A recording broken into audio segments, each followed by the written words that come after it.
Welcome back to the TwinSpires jury. I'm Ashley Anderson here with James Scully and Darin Zoccali. We are going to be covering Churchill Downs today, Belmont Aqueduct, and Santa Anita, a whole bunch of Breeders' Cup winning year in events all over the country and a lot to cover. So, Darin, let's start things off with you. Tell me what your best bet of the week is and where you're going to play that. Yeah, we're going to stay at our own stomping grounds at Churchill Downs. They've got a great card lined up on Saturday as well. Knock on wood that everything goes well with the storm that's coming into the area. But race number 10 is the Grade 2 Lucas Classic, Breeders' Cup Classic prep race for $500,000 going a mile and an eighth. Drew a really interesting field. And I'll be honest, I could not like a horse more than I like Cook Creek in this spot. And it just comes down to one of these, old adages in racing that pace makes the race. He should have a very easy time getting to the front here. The majority of this field are horses that want to come from off the pace. Stiletto Boy down to the inside is coming out of Southern California for the first time, and perhaps he wants to go. And even if he does go, it'll give Cook Creek a great target to sit right off of. There is nobody else in this race that really has any type of speed whatsoever. And the majority of the major players in here, like Hit Show, Disarm, Happy American, Rattle and Roll. These are all horses that want to come from well off the pace. So this comes down to just the point that I think Cook Creek is going to have every advantage here from a standpoint of the pace scenario. He's got an aggressive rider on board in Luis Saez, and I think the price is definitely right at 5-1. And he's getting a spot here against a lot of horses that are maybe not in the best of form, but carry back class. A horse like Disarm, who's had a disappointing season, is trying to get right potentially before the Breeders' Cup. But for me, Cook Creek at 5-1 is a great proposition here. You're getting a look at him in a sloppy track with Jose Ortiz aboard. And I believe the racetrack might look a lot like this come Saturday night as well. So probably a good indicator that he seems to just skip over it nicely.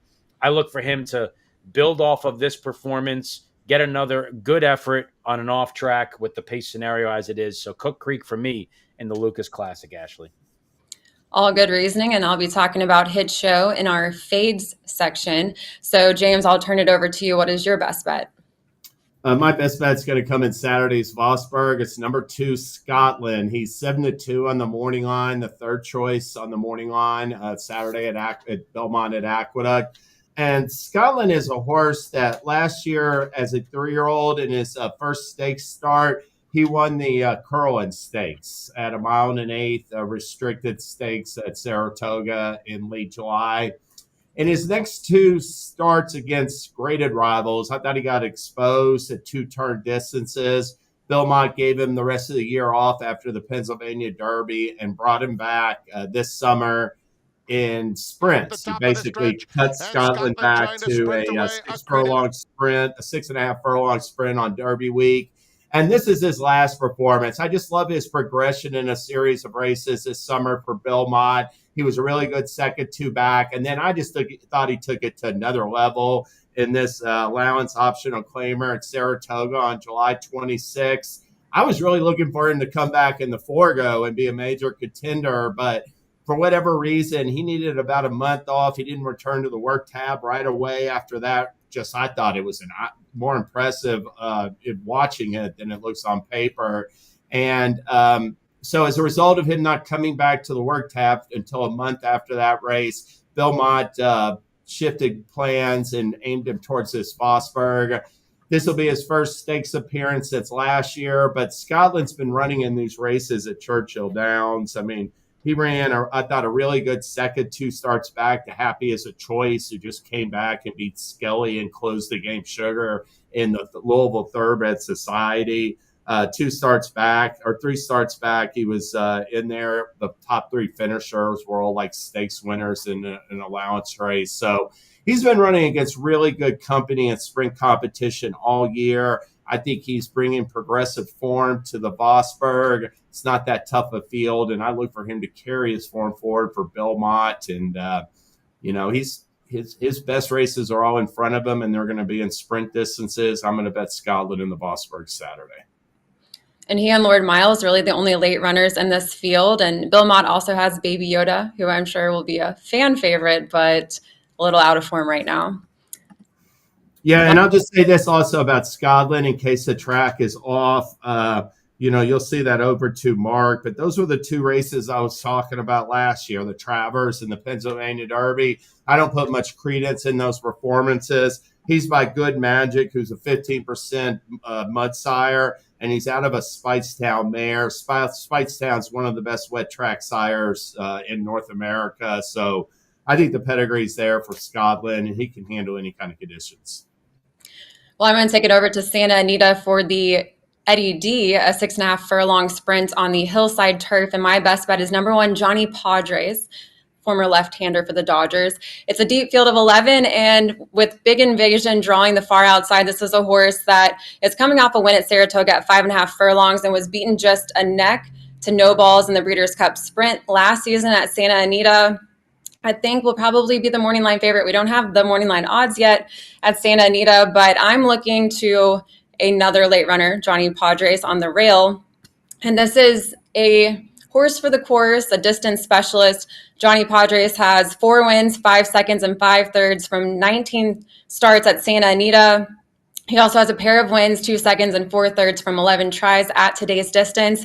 Now, last time he raced at Santa Anita, it was the Grade 3 Daytona. He finished a 2-length 4th and was about 1.5 lengths behind first piece, who was inside in this field. But Johnny Padres had a wide trip that day. He drew post 9. He's now on an inside post. I think he has the strong closing kick to win this race here. A lot of speed signed on, so I'll go with the late runner, who I think I'll get a decent price. Don't know the morning line, but I think I'll get a good price at post time. Yeah, this is a race that when I was looking at this card as we were, going over what we were going to talk about on the jury, I saw it the same as you. I thought there was a lot of early speed in there as well. I figured whoever gets the best trip is probably going to be the winner. Big Invasion stretching out to the 6.5. You would think that helps him. I thought, I don't know if he's good enough to win, but just as a quick one, I thought the interesting horse that you might want to use in your exotics is Iman. A horse that appears to be off form, but you can ask the question, is he really off form? Because he went 1.70 Kentucky Downs last time. 2 back, if you go back and watch the Van Cleef, he was just kind of winding and weaving his way through traffic, and that race came back sharp with the Next Out Stakes winner. And previous tries going 5, 5.5, and now he's going down the hill at 6.5 for the first time in his career. I thought at a double-digit potential price that he was very interesting in here. I'll say one thing about Johnny Padres. I agree with what you're saying, Ashley. I think the race is going to set up. I thought his last 2 races, he's really come on since that 4th at Santa Anita, and he's going to be rolling late with Rispoli. But I see a horse draw the rail. I want to see how they've run from the rail or inside post previously. He's won last time on the hillside course. He broke from an inside gate. He won from post 2, and he's won going 6 furlongs on the turf from the rail at Santa Anita as well. So that inside post is no concern for him in my mind. For him, it's just a matter of whether he'll be good enough, because he certainly looks like he should get the right setup. All right, well, let's move on to the horse we're fading at a short price. So who is that for you, James? I'm going to fade number 7, Bourbon Boss, in Saturday's 11th race at Churchill Downs. Riley Mott has tried every surface with this 4-year-old colt. He's raced them on dirt, turf, and synthetics, and Bourbon Boss is winless from 6 starts. He has 3 seconds and 2 thirds, but in his last 3 placings since he returned from a layoff, he hasn't been closer than like 2.5 lengths. So he's really been a non-threatening second or third in those efforts. And in his lone unplaced effort is his only start on a wet track. He performed poorly on a sloppy track. So given the expected rain, I'm going to fade Bourbon Boss in the last race as the morning line favorite. Yeah, he was 7th by 21 lengths on that sloppy track. So certainly not a good thing to see ahead of this weekend with all the rain. Well, Darin, here's your fade this week. Yeah, right in front of the race that my best bet. 9th race at Churchill on Saturday is an allowance event. That one is a 2-lifer filly, 2-year-olds. I know there's a lot of stakes races that we could talk about, but I think Good Cheer is vulnerable here. And I think is going to be wildly overbet because she won by 8.25 lengths upon debut at Horseshoe Indianapolis. Look, visually, race looks good. Can't knock it. Brad Cox, people sometimes question, well, why would the horse run at Horseshoe Indy? He's run a slew of horses there that have been good and have broke their maiden there, including Monomoy Girls. So don't let that sway you. But what sways me is race wasn't very fast at all. It was a 5-horse field. I think the margin of victory against what was a suspect group makes the race look better than it actually was. And from a speed figure standpoint, especially if you look at the Ragozin figures, Chattanooga Crew's win 2-back at Ellis Park, even though it was a maiden optional claimer, was faster. And Adira's win in her debut at Churchill Downs was faster. I think either of those two dropping out of Stakes Company are just as likely, if not more likely, to win this race than Good Cheer. They're going to offer a better price. Good Cheer, Godolphin, Brad Cox is going to be somewhere in the neighborhood of 3 to 5, 4 to 5 in this group. So I'm definitely taking a bold stand here against Good Cheer at a short price. Another one with a lot of potential early speed, and the 6-horse Hearts United is the only late runner here. Faced graded stakes competition last out in the Pocahontas, dropping in class, so maybe get a better run here as well. 5 to 1 on the morning line. Yeah, the race sets up well. I mean, a question will be who takes to the off-going as well, as I imagine that the track will be sloppy. Yeah, I mean, Hearts United, I looked at, that win was against Maiden claiming 30,000, so I certainly understand questioning that, but obviously Ken McPeak thought enough of her to try her in Stakes Company next time out. It didn't work out that well at 75 to 1, but yeah, I mean, I just think you could do better. Any of these horses dropping out of stakes, because that Good Cheer race, again, when you win against 4 other horses by 8 lengths and the figure comes back on the lighter side, that's a red flag for me. So that's why she's my fade. Well, I'll take it back to the Lucas Classic and talk about the 2 to 1 morning line favorite Hit Show. Know that you're fading this horse as well, Darin. And this is a 4-year-old Candy Ride colt who won last out in the West Virginia Governor's Stakes at 1 1/16 of a mile, but I thought faced pretty light competition that day. And then 2-back race at today's distance in the Cornhusker and was 7th when facing 9 rivals at Prairie Meadows. He's got 2 wins from 6 tries at this distance, but his most recent win was against Allowance Company at Churchill Downs when racing 1 1/8 of a mile. He's coming off a layoff of almost 2 months. And if you look at Brisnet Prime Power, he's actually 4th in the rankings there, which is not something I like to see. I like to look at the Brisnet Prime Power numbers just to see if it lines up with my opinion. And he's 4th behind Disarm. We also have Johnny's Warrior in there. And I'm trying to think who the second one was. Just Rattle and Roll. Rattle and Roll. He was coming off more than a year layoff. But certainly think this is a good chance to fade Hit Show at a short price. I just don't think 2 to 1 is something I want to take with this horse racing at 1 1/8 of a mile. Yeah, I mean, obviously I totally agree because Cook Creek was my best bet. But just looking at the horses that are going to get money, I definitely prefer Disarm and Warrior Johnny to Hit Show. Disarm, while he's been disappointing, a lot of people, including myself, expected big things from him.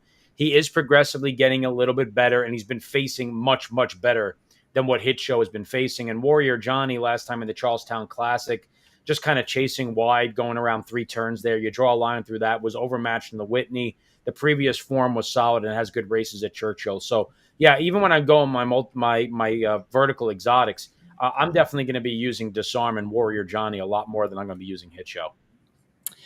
Well, Darin, before we move on to what else is going on this weekend, what promos or tournaments do we have going on at TwinSpires? Yeah, well, we talked a lot about Churchill Downs, and of course, we have the Churchill Downs money back continuing into this closing weekend.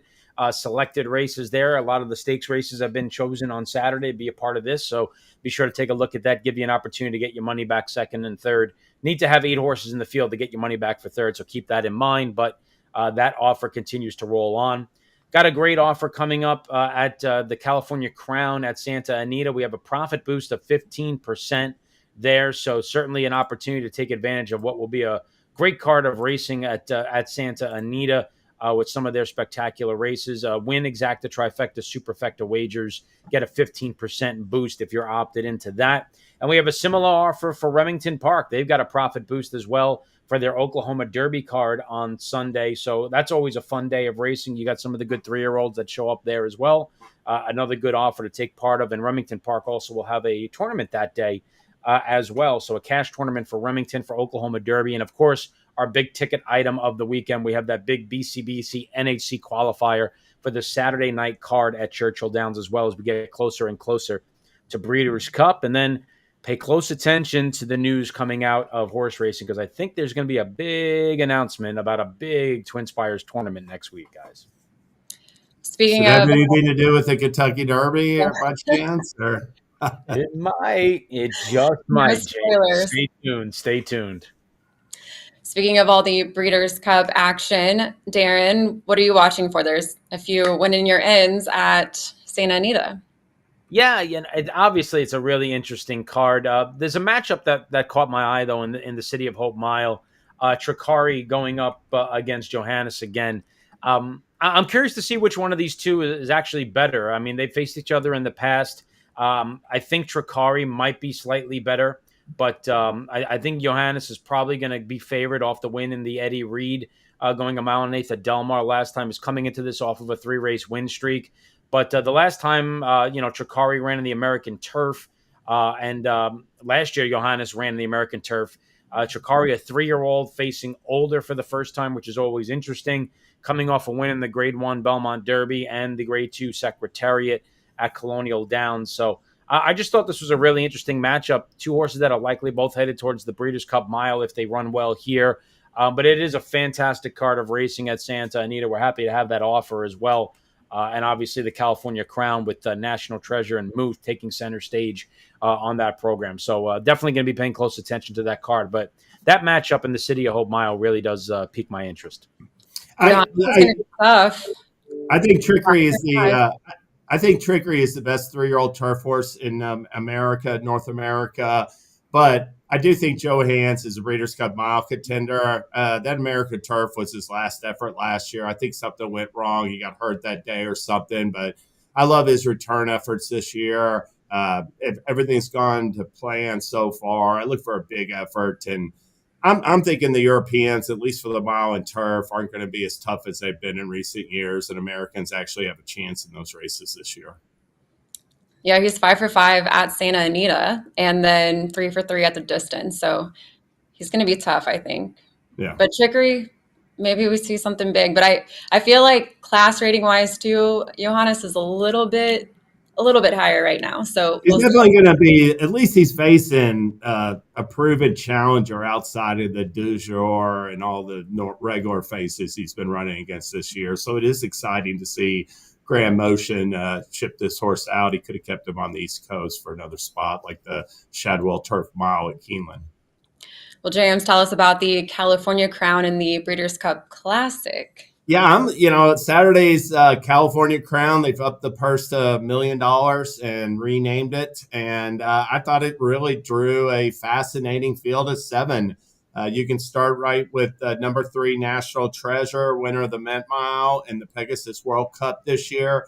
Bob Baffert's already said that he's pointing for the Breeders' Cup Dirt Mile, regardless of what happens on Saturday. But, he's definitely a top contender. And along with National Treasure, you've got 3 other older horses that are all accomplished this season. We have Senor Buscador, winner of the Saudi Cup and a head second to National Treasure in the Pegasus World Cup. Santa Anita Handicap winner Newgate's in the field for Baffert. And last out, Philip Island winner Sub Sanador is in there for Mandela or Drysdale. And I really like. I do think that those older horses are all capable in there. But I'm looking at this California Crown as a little bit of a preview of what we're going to see in the Breeders' Cup Classic. And I'm going with a 3-year-old on Saturday. I like Muth. I thought Muth was really coming on last spring when he won the Arkansas Derby in late March. Unfortunately, he got hurt right before the Preakness, needed a bunch of time off. I thought his victory in the Shared Belief last month was a little bit workmanlike, but I do think he'll improve upon that effort. And I'll look for him to take it right to the older horses on Saturday and set himself up for Breeders' Cup Classic bid. So I'm on number 5, Muth, but that's certainly, I think, a very intriguing race at Santa Anita, Ashley and Darin. Yeah, I think he's a strong contender, and his stablemate 0 for 5 at Santa Anita. National Treasure, I'm guessing, will get the early lead probably. You think with this? Yeah, lineup? I think so. Yeah, I think that was even the plan at Saratoga, and he just couldn't beat Arthur's Ride to the front. So, I think definitely he's going right to the lead. Did I say Drysdale for Subsanador? I know I said both Drysdale and Mandela, but it was Mandela. So just to clarify. Oh, yeah. Okay. Right. Yeah, you're right. Is Neil Drysdale? I think Is he in Drysdale's the still field? around. He's over at Churchill with Happy American this week. Remember he shipped that Nadet into Oh yeah. Colonial. Well, I will take it back to Churchill and talk about the other Breeders' Cup when you're in. They have one this weekend as well. It's the ACAC, a grade 3. The winner will receive a spot in the Breeders' Cup Dirt Mile. And Saudi Crown is the heavy favorite, 4-5 in a field of 7. And we saw Saudi Crown in the Breeders' Cup Classic last year, finished 10th of 12 runners, has been shortening up and raced at a mile in his last 2. I certainly think we'll get the early lead here. Going to be tough to beat, but I'm also excited to see what Cagliostro does. This was a horse that I was really high on for the Forego, but stumbled really badly out of the gate and then recovered to finish 4th to Mulliken, who's a good shot in the Breeders' Cup Sprint, but maybe with a better run has a chance to upset Saudi Crown. Do you think, though, especially with the other early speed scratching and racing, Mufasa is going to race at Belmont at the Big A instead, so that takes out another early pace setter type. So Saudi Crown should have his way from the beginning, but interested to see if we can, see an upset here. Maybe Tumbarumba as well, a horse for the course and a distance specialist, has the rail post. So maybe we see an upset, but probably not. Probably going to see Saudi Crown in the Breeders' Cup Dirt Mile. I'm going to bet. I mean, I'll see what the price is because Mufasa is coming out of there, but yeah, Tumbarumba and Cagliostro won't be that far behind Saudi Crown, and I like Cagliostro. He just fell out of the gate in the Forego. Not that I think he was going to beat Milliken anyway, given how Milliken ran that day on the lead, but I think he would have been second, Cagliostro. I'm drawing a line to that effort. I think his runner-up effort to Highland Falls, last out Jockey Club Gold Cup winner Highland Falls, his runner-up effort to him in the Blame and his win in the Hanshin Stakes on closing day this spring at Churchill, I think both those efforts are better than they look on paper. I think Cagliostro runs his best races at Churchill. I like his chances Saturday against Saudi Crown. Yeah, I'll just add one note on this. So this is why I'm such a strong opponent of the Breeders' Cup Dirt Mile. Horses like Saudi Crown and National Treasure should be in the Breeders' Cup Classic. And then there's horses that run in the Breeders' Cup Dirt Mile that should be in the Breeders' Cup Sprint. And for my money, all it does is water down the other 2 races. And you end up with, horses that could be players in those races going in the Dirt Mile.